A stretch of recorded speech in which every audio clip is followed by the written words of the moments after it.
صحیح بخاری کی جلد نمبر 3 صفحہ 1313 کے اندر حدیث نمبر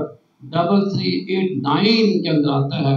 حضرت انس رضی اللہ تعالیٰ عنہ فرماتے ہیں کہ ہم ایک دفعہ بڑا قحط پڑ گیا اور بکریاں مر رہی تھی، گھوڑے ہلاک ہو رہے تھے، تو کریم آقا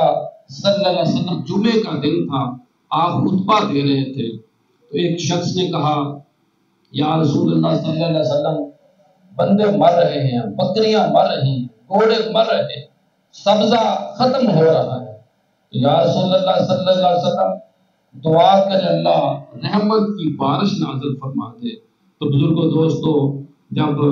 انس فرماتے ہیں کہ اللہ کے نبی نے ایسے اپنے ہاتھ بلند کیے، جب ہاتھ بلند کیے تو فرماتے ہیں کہ اس وقت آسمان شیشے کی طرح صاف تھا، ان کے بادلوں کا کوئی نام و نشان نہیں تھا۔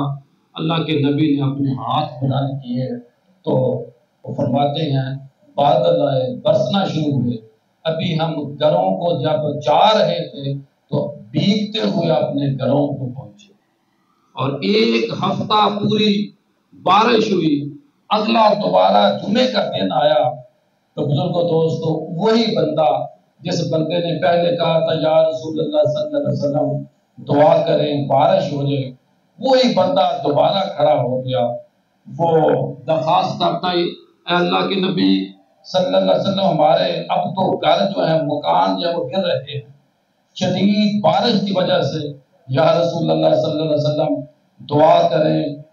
کہ اللہ پاک بارش بند کر دے۔ تو بزرگوں دوستو، اللہ کے نبی صلی اللہ علیہ وسلم اسی بندے کو دیکھ کے پہلے مسکرائے اور پھر دعا فرمائی۔ تو ہی اللہ کے نبی نے اپنے زبان مبارک سے ہاتھوں کو دعا کے لیے اٹھایا،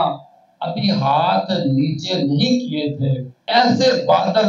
مدینے سے غائب ہوئے جیسے کوئی تاج سر سے اٹھایا جاتا ہے۔